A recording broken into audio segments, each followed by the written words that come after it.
We're back, guys. We're here. We're live. Big up to everyone locked in. Happy Wednesday, guys. How you lot doing? Oh my God, you lot cannot imagine how happy I am that international break's over. Or it's practically over. It's nearly over. Basically, it's over. I'm so glad because the discourse online during international break, I have to say, I think this is the worst discourse that I've seen online international break. If it's not, just bear with me 1 second. I got some admin stuff to do. Thank you. My garage man is just on my case, guys. Whew. All right, cool. Let's lock in. Messi isn't a good one view. Oh my God, man. You can't imagine the Messi conversation, the Sancho stuff, the Rice versus Caicedo, all of that stuff has been absolutely overwhelming to see. It's been absolutely overwhelming to see. Big up to everyone locked in. Be sure to hit the like button. Be sure to subscribe as well if you are new here. At least football's back, and it's a big game this weekend on Sunday. Manchester United against Liverpool at Anfield. Huge game for both teams in a way, and we're going to do that later on into the stream. We're going to go through predictions and formation and starting 11 and all of that kind of stuff, but we have some stuff to talk about on the news end, on the news side of stuff, the news cycle for Manchester United. We've got a couple of stuff to talk about, so be sure to hit the like button. Be sure to subscribe as well if you are new here. Now, before we actually get into that, guys, I actually want to say I went to my first ever NFL game on Sunday. That's why I didn't do a watch along for Manchester United women. I went to the Jets versus the Broncos. And I've been to an NFL game. I think it was back in like 2017. I went to the Colts versus the Jaguars, if I'm not wrong. But oh my God, that's not a sport. That's not a sporting event. It wasn't a sport. It was a festival. It was a day, afternoon of festives. Firstly, the concept of NFL. I know there's a lot of American people here on my channel that subscribed here, but there's so much stoppages in the game that the crowd are just doing so much other stuff. On the big screens, they had adverts non-stop. They had basically you pick a karaoke song for the whole crowd to sing along to. They were giving out awards to some kids that play flag football in England during a 2-minute timeout on the pitch. The kids came on stage to collect their award.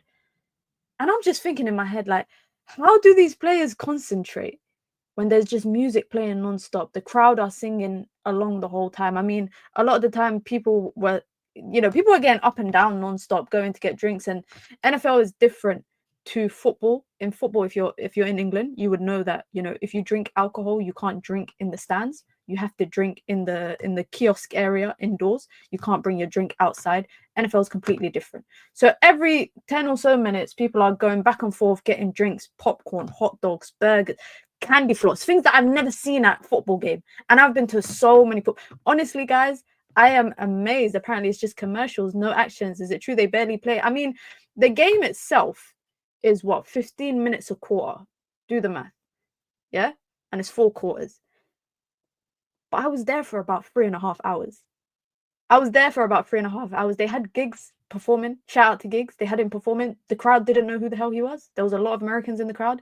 They had no idea who Giggs was. They had JME performing. I think me and a couple of other British people that were sat near me were probably gassed to see JME and Giggs, but no one else cared. No one else cared. No one sang along. Giggs performed "Talking the Hardest," one of the biggest, I would say, English rap songs of all time. No one sang along. NFL laps around PL because of commercials. NFL is very much a chess match, but still physical. It is, for sure. I'm not downplaying the game. I'm downplaying, for me, the experience of the sporting event. Like, I know that 1 hour, I'm not gonna lie, guys, it was a dead game. And I watched NFL. It was an absolutely dead game. There was one touchdown in the whole game. Everything else was kicks. I've never seen a worse quarterback in my lifetime than Justin Fields. He was a disaster of a quarterback. But just the whole experience, man. I was just taken up the whole time. I was just like, this can't be real. this can't be real. The whole crowd, you got people, the stadium announcers, who are obviously, they were Americans as well, getting the crowds like hyped up, saying, yeah, are you guys ready for are you ready for our next karaoke? We're gonna sing Sweet Caroline. The whole crowd is singing along to Sweet, and I'm just like, wow. Then you know what shocked me the most? What song came on and everyone was singing along? The Game and 50 Cent, How We Do, I think it's called. Everyone was singing along, like the DJ, and the DJ obviously he's DJing for the stoppages in between play, but there's so many stoppages that you probably as a DJ have to have a whole set. I think they knew the NFL crowd wouldn't be in tune with the culture. I think that moment was mostly to acknowledge Giggs and JME, like showing them off. Yeah, for sure. I think it was more that. I think because someone said to me that they had another game in the UK. They had one in Dublin the week before. I don't know who performed at that one at halftime. But I guess it's all about the crowd, and I was just shocked, guys. Honestly, like I was just wowed. The thing is that I watch NFL, like not consistently on the weekends, but I do watch the NFL, and I do enjoy like the Super Bowl, and I enjoy the playoffs and all of that.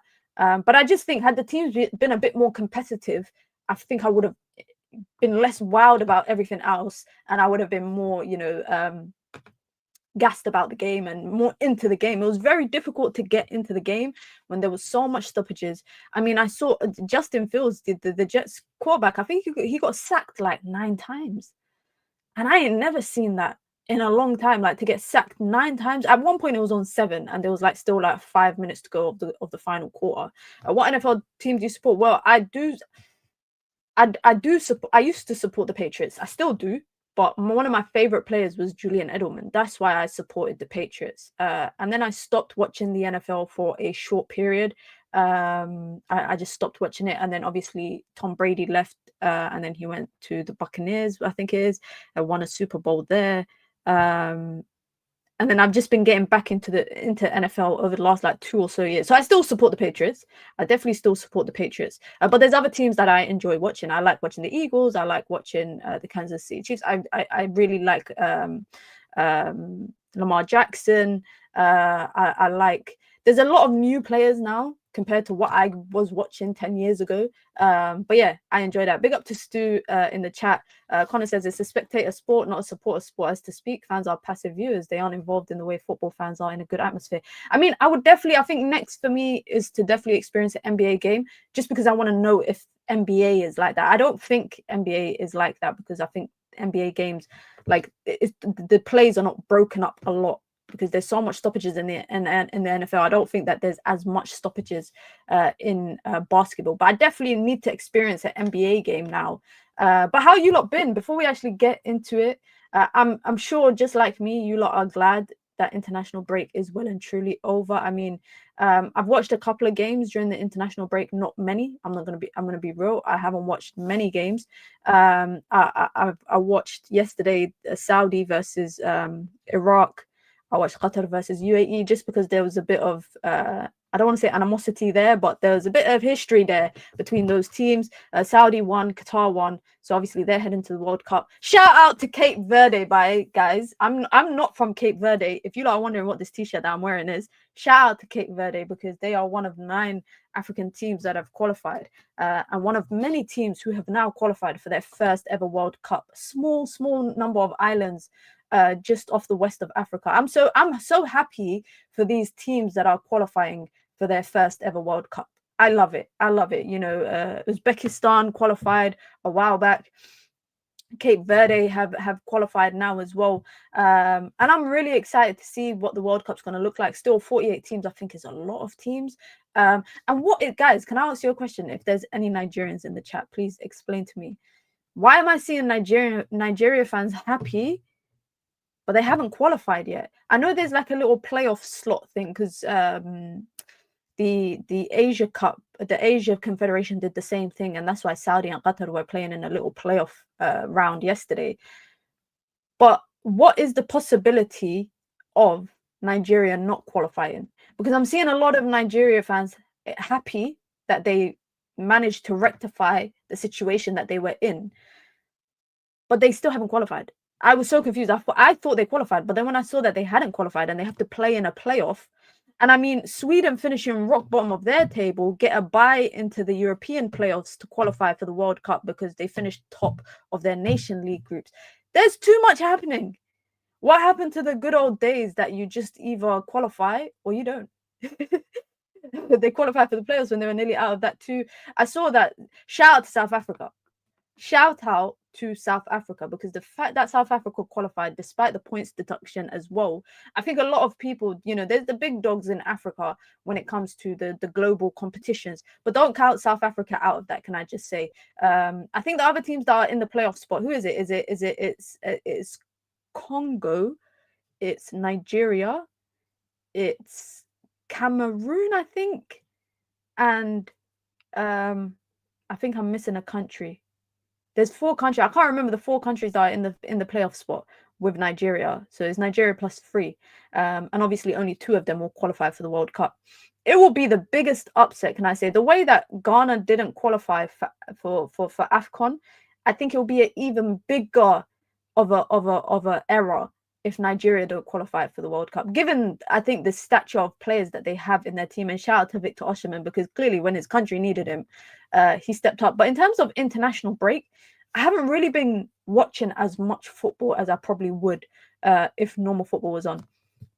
Okay, so Nigeria versus Gabon and Cameroon versus DR Congo. I don't think it's easy. I don't think they'll easy qualify, Iman. Iman saying Nigeria will qualify. I don't think... looking at these 4 teams, any of them could qualify.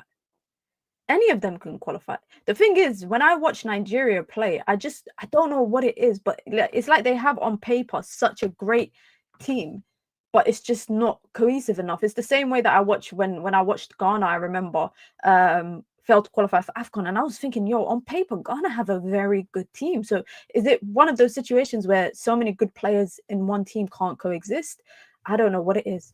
I don't know what it is. But listen, guys, let's actually get straight into it. We've got so much to talk about. So make sure you guys hit the like button. Be sure to subscribe as well. How is everyone feeling ahead of Sunday's game? Obviously, football's back, which means Manchester United's back, which means our emotions are going to revert to being quite hostile. If I'm being honest, it's going to be quite hostile. But looking forward to Sunday's game, and we'll go into it in a bit more further detail. I don't know why I've seen some discourse around this game on Sunday suggesting that it's equally as big of a game for Liverpool as it is for Manchester United. I get the idea surrounding Liverpool, and they've lost multiple games in a row coming into the international break, and there's again, another team with big names, big marquee names that are, you're still trying to figure out. Slot is still trying to figure out, I think, what works best and who works best together.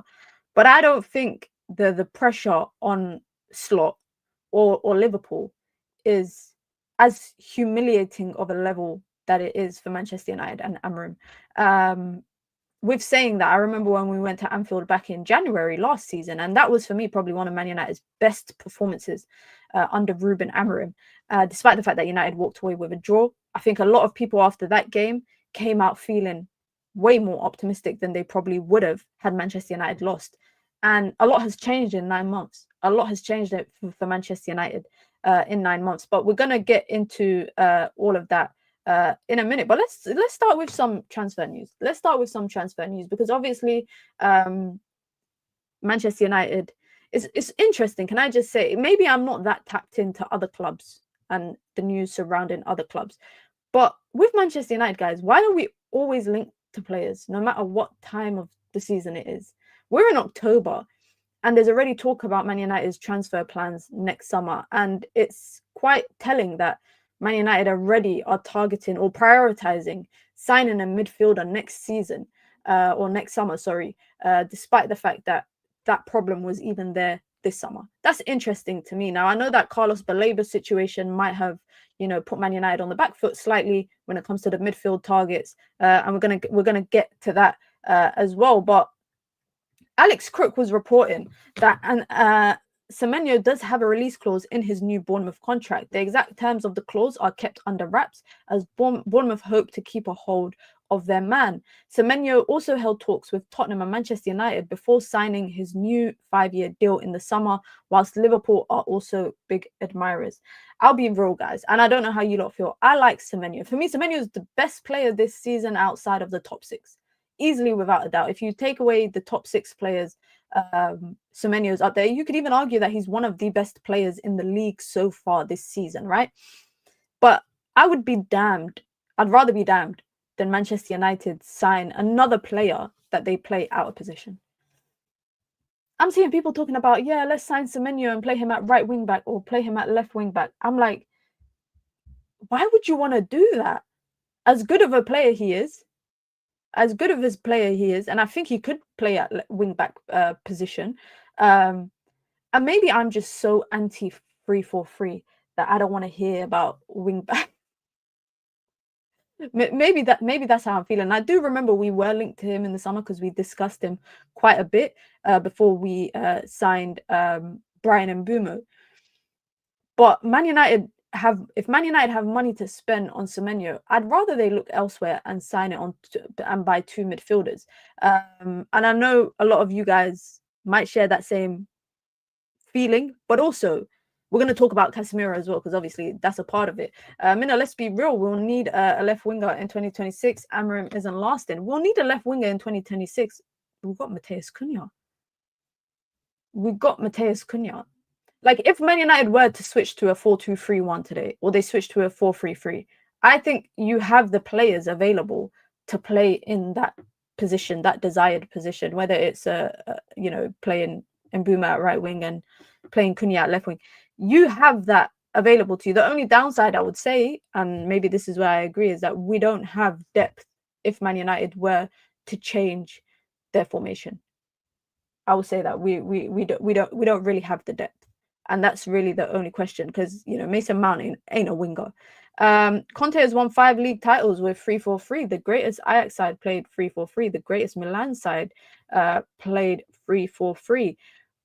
Kai Lamy. For me, it's not the formation.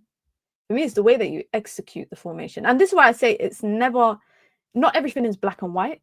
And I feel this way about this 3-4-3 connotation that, if Inzaghi played it at Inter and, Glasner plays it at Palace and Conte won the league with that 3-4-3, it's not the same. I personally don't think it's the same 3-4-3 that Ruben Amorim plays. Because number one, Ruben Amorim's style, or the 3-4-3 that we play at the moment, has a lone midfielder sitting by himself. Inzaghi had 3 midfielders sitting in the middle. Inzaghi had his right wing back essentially playing as a right midfielder or a right winger, if you want to call it that, in Denzel Dumfries. Bisek, playing as a right-sided centre-back, spent a lot of time in the final third on the edge of the opponent's box, picking up those positions. DeMarco, whoever you want to talk about, all these systematic players, if you want to call it that, played different to how Man United execute the 3-4-3. So I don't really think it's always the same. Just because it's the same formation on paper doesn't necessarily, in my opinion, mean it's literally the same style of football. Instructions to the players: you can play a 3-4-3, but putting Maguire as your last centre-back is dumb. Cunha as an out-and-out winger, I'd say Cunha 10 and then get a left winger, but that would obviously mean Bruno needs to go. I think there's been some conversations this international break suggesting that Bruno Fernandes doesn't want to go to Saudi in the summer, and we'll get to that as well in a little bit. Fabio says Cunha is not a winger, he's an inside forward. Oh, you know what I miss, guys? I miss the days of football, yeah? I miss the days of football where players were just left winger, right winger.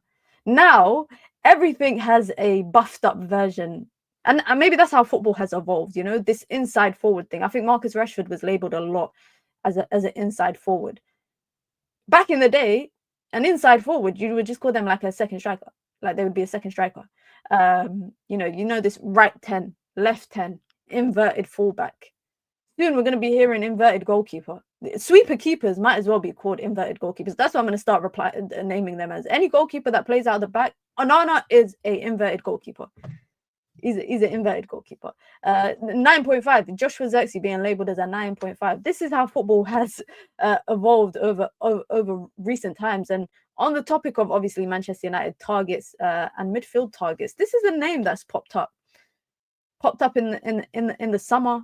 It's popped up again now. Another potential option for Manchester United is Joe Bellingham, but that is seen as quite difficult to do mid-season. Palace themselves are also believed to be long-term admirers of Bellingham. All right, guys. How many of you have watched Joe Bellingham? Be honest. Be honest. Whether it's at Dortmund or when he was at Sunderland or Birmingham City, wherever. How many of you guys watched Job Bellingham? Because I watched him a little bit. I wouldn't say I'm the biggest, I'm not a huge fan of him. But I think he's an okay manager. Okay player, sorry. I think he's an okay player. That's, you know what's funny though? What made me laugh this summer is that it was reported that he wanted to stay out of his brother's limelight. And I'm thinking, you want to stay out of your brother's limelight and then you went to Dortmund. That doesn't make any sense. But anyways, and this is one thing about Manchester United, I will say, is that Joe Bellingham was available in the summer. Obviously, he chose to go to Dortmund. And I think he probably made the better decision just because, you know, as a young player leaving, I was shocked that he left Sunderland, given the fact that they came up. Personally, I would have thought that he would have stayed with, coming to the Premier, getting the chance to play in the Premier League with a team that you got promoted with. Sounds about right. That sounds about right. I'm just not keen on I'm not that keen on Joe Bellingham, and it's not really about Job. It's more about what I think Manchester United need in midfield. I think Man United need established midfielders that fill the issue that Manchester United have in midfield. We need ball progressors, players that are comfortable on the ball. We need players that are comfortable receiving the ball in tight spaces, you know, back to opponent, can drive through the middle, can retain possession when necessary, can keep the ball moving, keep the ball ticking.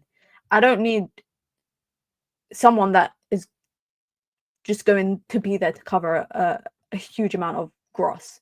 And that's not me talking about Joe Bellingham. That's just me talking about the kind of midfielders that I think Man United are going to be linked to. Now, Man United have also been linked to, of course, Carlos Baleba and Adam Wharton. And it suggests that Manchester United are more keen on signing Wharton over Carlos Baleba in their list of targets for midfielders. Ruben Amorim is also understood to be a big admirer of Wharton's directness when he gets the opportunity to pass forward rather than sideways. Do you know who I really, really like as well? Why has his name just gone out of my head? Elliot Anderson. There you go. I don't know why his name just randomly just went out of my head. I think Elliot Anderson is, in my opinion, one of the most underrated midfielders in the Premier League. And I don't know why it is, because I've seen him play well for England, but I've seen him also play well. I think for a lot of the love that, you know, Morgan Gibbs-White gets and etc. I think Anderson doesn't get as much love as he should be getting in that midfield for Nottingham Forest. And if there was a possibility, and the circumstances of him even ending up at Nottingham Forest was, for a player like him, was unfortunate because he had to leave Newcastle because of their PSR situation. If the opportunity came up to sign him in the summer, I hope Manchester United would be all up for it. Because I think, again, he might not be the cheapest option. And I know a lot of people are probably more of the idea that, you know, United should go out and sign midfielders in other leagues that are not really big marquee names or proven names, but, you know, take a risk on players. But I also think Manchester United should do their due diligence before signing a player, but also sign players that are fundamentally established in specific attributes and traits. Newcastle was forced to sell him due to PSR issues. Yeah, I know. And it's crazy because had he not been sold, I always think, how would he have ended up at Newcastle, like his time at Newcastle, given, you know, who they ended up, you know, they got Tonali and they got Joe Linton and Bruno Guimaraes, etc. But I still think he's a very good player. I still do think he's a very good player. I think the two names that will consistently pop up will be Wharton and Baleba for Manchester United. And I know Baleba actually hasn't been in the best, he hasn't had the best of starts. Let's just say that this season. He hasn't had the best of starts this season. Minna, would you fancy getting De Jong? It's never going to happen. That's never going to happen. But you know what, guys? This week, yeah, I know you guys probably seen the conversations about midfielders. The biggest conversation that I've seen is the Caicedo versus Rice versus Gravenberch conversation online, right? Because it's international break. Everybody wants to have debates because everyone's bored. I was a bit envious because in my head, I was thinking, wow, look at Chelsea and Arsenal fans getting so riled up about one of their midfielders. Who are we bringing to that fight? Right now, if Man United fans were to intervene into that argument, we actually have no one to bring. We actually have no one to bring to the fight, to the argument, to the debate. We have no one. It's like you go to a gunfight and you bring out a plank of wood. That's how I felt. That's how I genuinely felt, which is quite annoying. I think Baleba down tools for not getting the move. He has weak mentality. I wouldn't speculate that. I personally wouldn't speculate that. Maybe his head is turned and he can't shift that. You know, maybe he can't shift that. I wouldn't say that he's down tools because he's pushing for the move. As long as we don't go for Gallagher, then we are fine. Iman says Manu, Kone and Anderson would be great. Wouldn't mind Wharton and Baleba, but Wharton can't cover ground. What is it that Man United need in midfield today? Like, if I was to ask you guys, fundamentally, what is wrong with Manchester United's midfield? What would you guys say is the issue? Is it we don't have players that can cover ground? We don't have players that can carry the ball? We don't have, you know, registers, if you want to say. We don't have players that are technical enough. What is it? Because I think it's all of that. I think it's all of that. And rather than us looking for someone to fill all of that, I wouldn't mind if we have two players in midfield that complement one another in their, you know, whatever the other person has as a weaker skill set, the other person has as their more stronger skill set, and vice versa. Do you get it? So if we are looking for two midfielders, and one is, you know, the elite ball carrier, and one is the, you know, the more technical, you know, the ball carrier is the technical player, and the other player is the one that is a box to box that can just drive through the middle with the ball, can cover heaps amount of space, good ball retention, wins the ball back for you. If that's what we want, I wouldn't mind United going for two players, maybe even three. You're forgetting that we got, and we're going to get to it, we got Casemiro, we've got Ugarte, we've got Kobbie Mainoo. Now, where their futures lie at the club, I think is a bit still kind of question marks. So I think there's question marks over all three of them. I think Casemiro is the only one that we've heard some kind of little news rumors about potentially where his future is going at Manchester United. A controller like Pedri, a defensive CM like Rodri, Bruno or Cunha can be the attacking midfielder.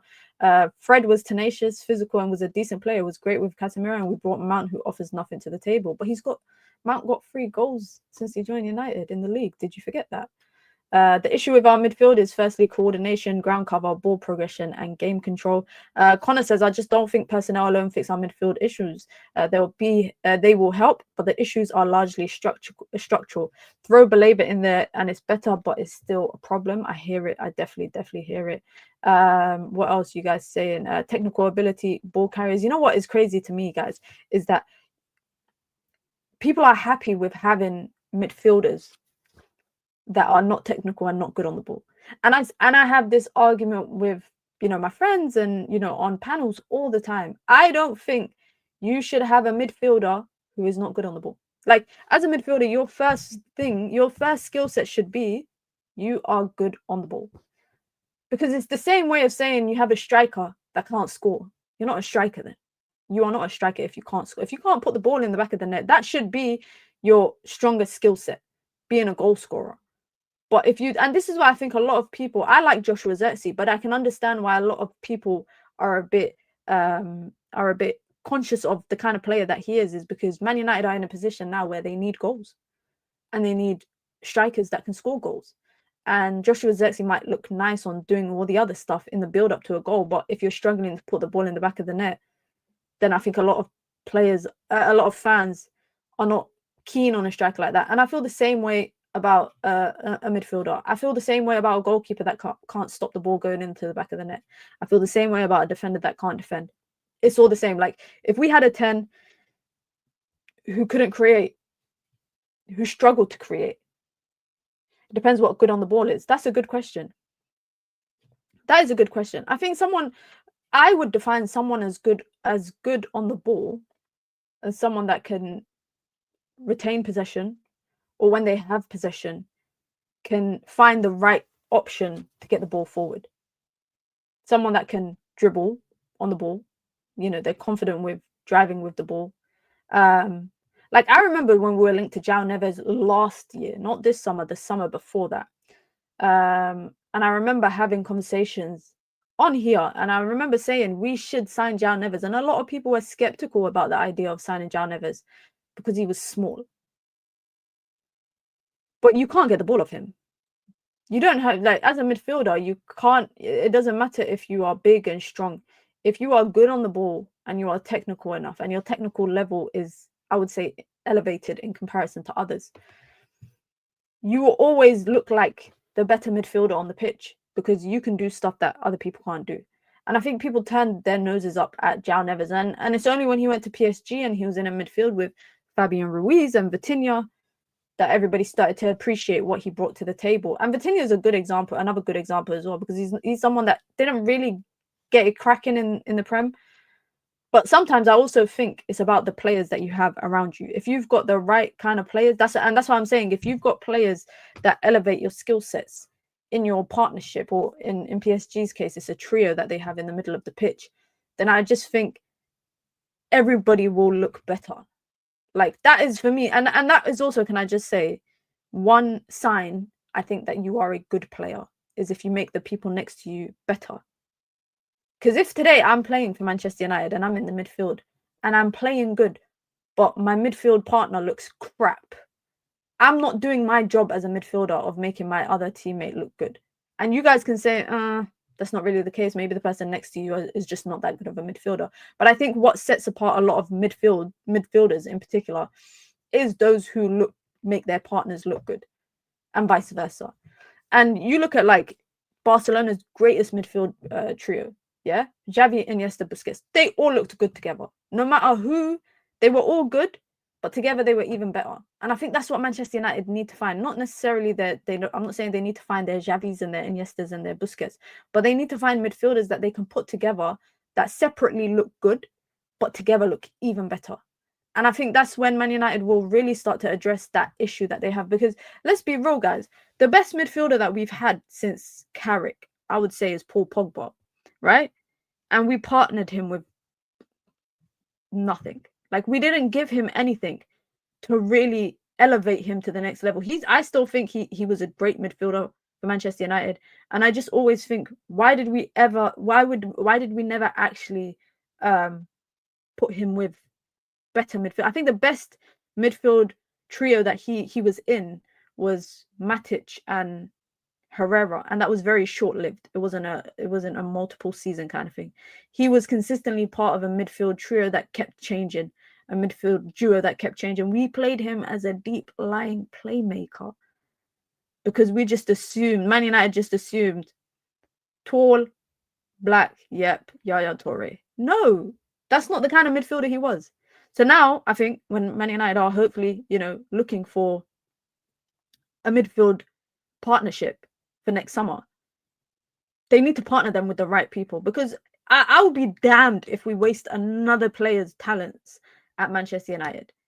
Honestly, I would be really damned. Wharton is legit a left-footed Carrick. That's the thing. I'm all for Wharton. I don't know how much he's going to cost. I really don't know, but I don't think Man United have really replaced Carrick since he left, and we have done that, can I say, we have done that with pretty much every player that has retired at Manchester United or left Manchester United, who are part of that, that Fergie phase that kind of fizzed into the new era of Manchester United. We never replaced the Vidic and Ferdinand partnership, in my opinion, until we got Leach and Varane. And again, that was short-lived.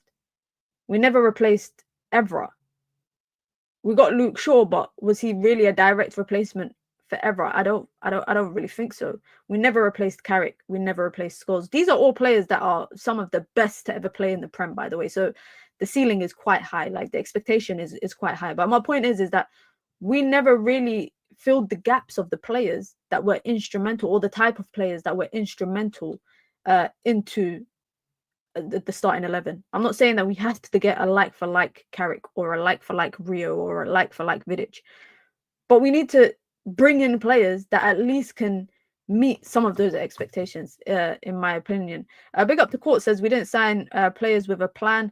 I really hope that's changing now. I really hope that's changing with the players that we're signing. Another kind of some news on the midfield situation is Casemiro's situation at Manchester United. Be sure to hit the like button, by the way, if you guys have just come through.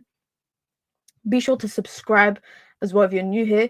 Oh, by the way, guys, we hit 18K, so big up to everyone that came through. The new subscribers on the block, big up to everyone. We hit 18K, so now we're still en route. We're still en route to 20K, hopefully, before the end of the year.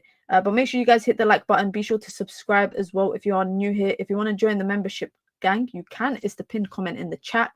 You get your badges, you get your emojis, you get your custom member content. Of course, you get to support the growth of the channel, the ever-growing channel here. The community is growing every single day, even though I'm not being consistent, and I'm really trying to. So big up to you guys. Tomorrow, Man United women are playing at 5:45 p.m. You lot know I do a watch along for the Man United women's games if I'm able to. I have a shoot tomorrow with the Premier League. I don't know what time I'm going to be home. Shoots always kind of go over sometimes, and it's outside of the city that I live in. So it take me about 2 hours to get home. So if I'm home by kickoff or by 6 o'clock at the latest, I will do a watch along. If I'm not, no watch along, unfortunately. But we'll be back with the watch alongs. This international break for the women's now, this after the Champions League. So I'll be back with the women's watch alongs for that. Casemiro could stay. So the other day we discussed the idea of Harry Maguire staying, as Manchester United are reportedly opening contract talks for him to stay past his contract, which expires this season. Reportedly, Manchester United are not against the idea of keeping Casemiro as well, but he would have to reduce his wages by a significant amount. Now, we know that Casemiro is one of the higher earners at Manchester United. Also, he is he's one of the players that are pre-Ineos, which is why he managed to get that deal. I don't know how you lot feel, personally. I don't know how you lot feel. But if we kept Casemiro for depth with a reduced contract, I wouldn't be solely against it, but I also think that sometimes Man United should just move on. I think Man United should just move on. And I think that's how I feel about Maguire. That's how I feel about Casemiro. Now, I won't be solely mad if they stay. I think both of them have, what's it called? Like their shelf life, has been appreciated for however long they've been at the club, what they've given us. But I just feel like we never know when it's time to say goodbye. It's like the players that you think should leave, don't leave. And the players that you think United should keep never stay. I don't know what it is with us. I don't know why we do this. We need to move on from Casemiro, but Maguire and Bruno better follow. Casemiro and Maguire won't stay. They shouldn't stay. Big Up to Sheila says, how can we move forward? How can we move towards improvements when the opportunity to get rid of older players exists and we still think about extending their contracts? That's a good point. That's a very, very good point. I wonder about the fact that, we sent Toby Collier out. Sekou Kone, I think, is just returning from injury. There's not really, I don't think there's much of a pathway at the moment from academy to first team. That's just my opinion. I don't think there's much of a pathway. And when I think about the midfield depth, that worries me. So if Man United go out in the summer, sign 2 midfielders, on top of that, you got, if Kobbie Mainoo was to stay, if Ugarte stays, I think Man United will need 1 or 2 more midfielders just for depth purposes, just to kind of clear our minds on the prospect of any injury issues that could arise. But with saying that, I do want to see a pathway for the young academy players that we have to get into the first team and get those opportunities. And I'm not saying that in a way, I'm not saying that in a divisive way or a mean. I'm not trying to be mean, but I just think that Casemiro has had his time at Manchester United, and now we should let other young players have their time. Because let's be honest, I think if Casemiro was to stay past his contract with a new deal, he's definitely going to want to play. You know, the World Cup is this summer, and then followed by that, he still would probably want to play at a top level for Brazil. But I also would like to see the younger academy players getting those opportunities that a player like Casemiro would get. For example, you know, if it's the Carabao Cup, early stages of FA Cup, if Man United somehow find themselves in a European competition next year or the year after that, I would just like that to be the case. With saying that, I don't know why this is suddenly coming out. Like, personally, I'm just shocked. I think Harry Maguire's news, Fabrizio actually confirmed it. Fabrizio was the one that actually first broke the news. It's only really coming from BBC at the moment, suggesting that Casemiro could be in talks with Manchester United on a new deal. But obviously, it sounds like the biggest conversation for Manchester United is the situation around their midfield, not just for players that will stay, but for players that will go. And obviously, another conversation, damn, this is zoomed in.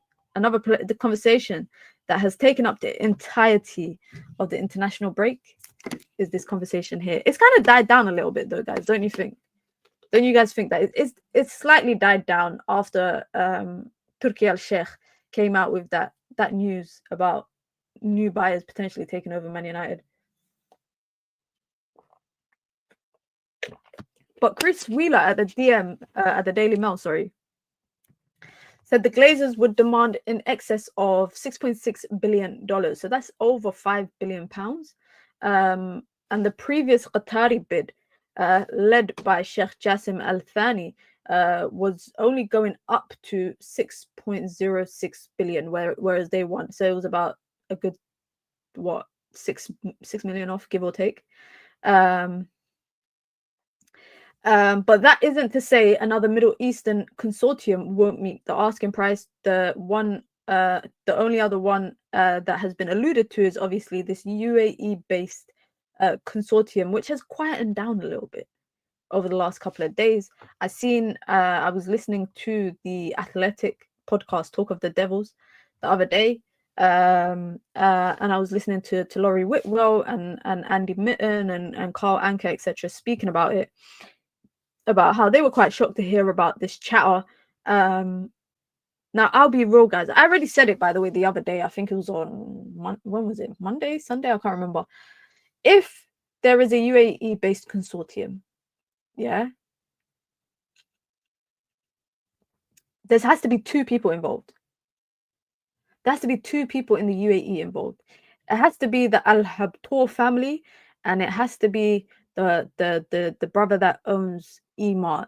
If you lot don't know, I think I broke it. I mentioned it the other day on stream, but obviously Emar Properties is one of the biggest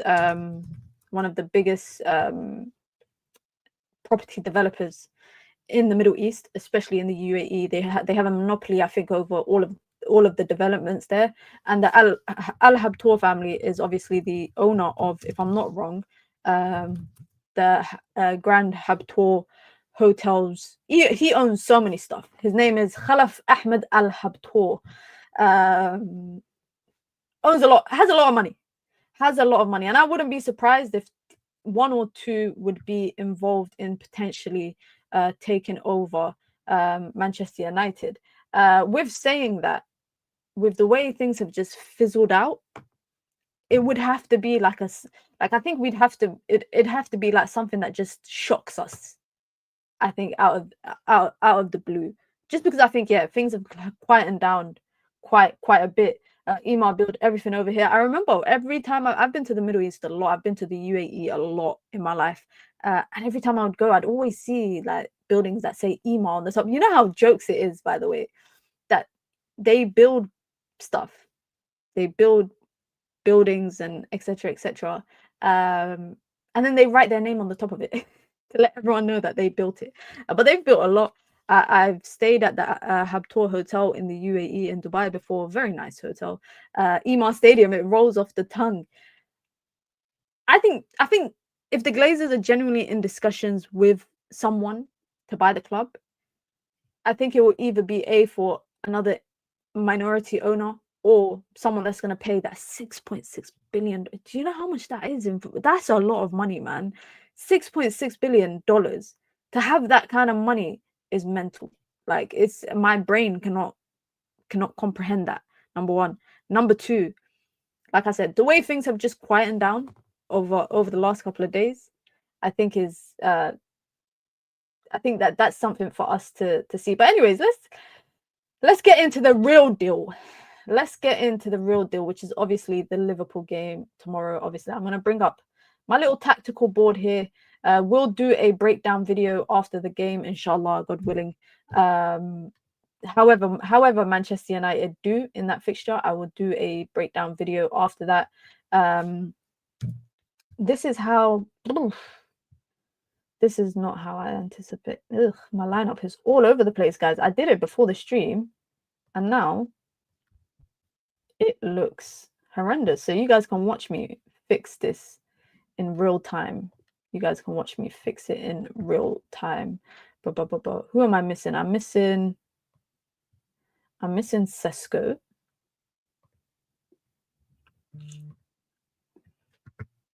I don't even... How the hell do I... Oh, there you go. Let me add Sesko, and you lot get me to be so... You get to see me be so unprepared in real time.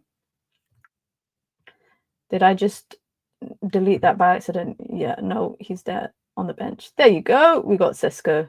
And then we need to add Lemens in. He's not there, so I have to add him manually. Lemens, who I anticipate will start, because why wouldn't he? There you go. All right, cool. We got... That's United starting 11. There you go. Is there a watch long minute? Ridwan, I just explained it earlier. Basically, I got a shoot tomorrow with the Premier League, outside of London. I don't know what time it's gonna finish, and then I got like a 2-hour drive home. So if the shoot can end by like 3 o'clock, I can do a watch long. But if it doesn't, then I won't be able to do a watch long. But obviously, turn on your post notifications so y'all will know when I go live. Yeah, I'm gonna try my best, because I'm trying to not miss any watch-alongs. I'm trying my best not to lose any watch-along opportunities. Let me add Frimpong, Gravenberch. There you go. This looks a bit more realistic now. I actually did do this before stream, guys. I'm sorry you guys just had to watch me do it in real time, but I promise you I did do it, but it just didn't save. McAllister, and I think we are missing Gakpo, because this is just how I think Liverpool might set up. There you go. Cool. Is this right? I think this could be. I think this is how Man United might set up. But then again, guys, can I just say, you just don't know. We don't know. I stopped doing predictions for starting 11 and scores, etc., etc., because you just don't know what you're getting with Manchester United. But this is what I anticipate both managers will line up with. This is what I kind of anticipate. And already you see where Liverpool outnumber Manchester United. I don't know if you lot see it, but I already see where Liverpool outnumber Manchester United. It's right in the middle of the pitch. Not just Liverpool. A lot of teams outnumber us there. I think Casemiro, whoever starts in this second centre mid role, will find themselves in a consistent battle against McAllister, Gravenberch, and even Szoboszlai. Because one thing with Szoboszlai for Liverpool is that I think he takes up so many varied positions. He will pop up somewhere here sometimes in the game. He will pop up here, depending on where he starts. If he starts in the 10 especially, he always seems to pick up different positions. I'm going to put Florian Wirtz there, because I think Florian Wirtz actually could start. I think this might be the more realistic one. Szoboszlai is criminally underrated. I don't know why people don't rate him. I don't know why people don't rate him. I hope we play Ahmed at wing back and not at fullback. For me, like I always say, I want to see, if there's anything I want to see, I want to see Ahmed getting at Kerkez. And when I say I want to see Ahmed getting at Kerkez, I mean that when I've watched Kerkez against front-footed wingers that get at him or try and get him behind this season at Liverpool, he's looked a bit shaky. And I first noticed it. It was I don't want to judge him off his first game, but I noticed it when Iriola moved Semenyo from left wing to right wing in the first game of the season. And obviously, it's not always, you don't always play your previous team on the first match day, but your manager knows your weaknesses. And that for me told me everything I needed to know about Kerkez on match day 1 when Iriola did that. So I want to see Diallo getting at him with the help of Mbumo being able to get into these spaces. If Manchester United are able, in my opinion, to force Virgil van Dijk to defend these wider channels, Van Dijk, as much as I rate him as a centre back, he always, sometimes I just watch Van Dijk sometimes and I think he hesitates. Like when he hesitates, that's when you need to capitalize on it. Now, this could go completely wrong for Manchester United on Sunday. It can go completely wrong. It could be a game where Liverpool dominate possession. Manchester United don't sniff the possession, and we're sitting on the back foot where to a point where everyone essentially is basically in Manchester United's own half, like that. Yeah, where Manchester United's Cunha is going to have to get back here, and Sesko is going to be so deep, and Van Dijk and Konate could be sitting literally on the halfway line. It could be one of those situations where Manchester United play a back five. Well, we're in a back five throughout most of the game. Let me actually show the back five right there. We're in a back five throughout most of the game. That could be the situation for us.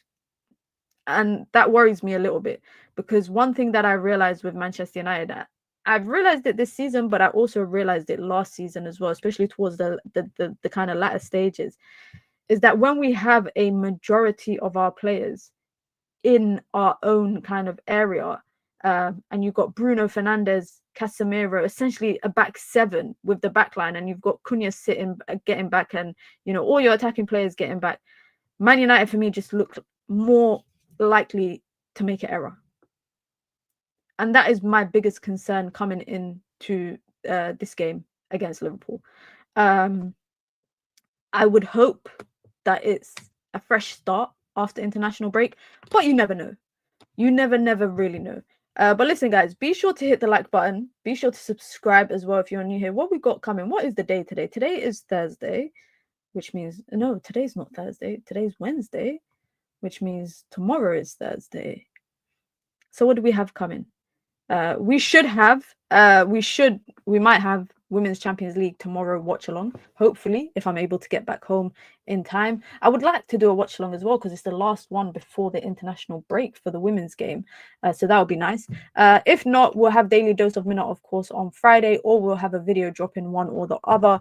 Friday evening / night, no, Thursday evening / night, we should have a Make United Great Again episode 5 live stream of FC26, so we'll have that drop in. I'm too busy, I haven't really had the chance to play much, and obviously now we're in mid-October now, which means we're at the end of October, which means November's coming, Football Manager's coming out. I just can't keep up, guys. There's just so many games dropping. I just can't keep up. But tomorrow I have a fun shoot, so I'm looking forward to you guys seeing the outcome of that. But listen, guys, be sure to hit the like button. Be sure to subscribe. Big up to everyone that came through for the stream. And most importantly, we hit 18K. We hit 18K on the channel, which for me is crazy, because that's a Premier League stadium. That is a Premier League stadium. So shout out to every one of you 18,000 people that are subscribed here on the channel. The road to 20K before the end of the year is still on. We got 2.5 months. I think we can do it.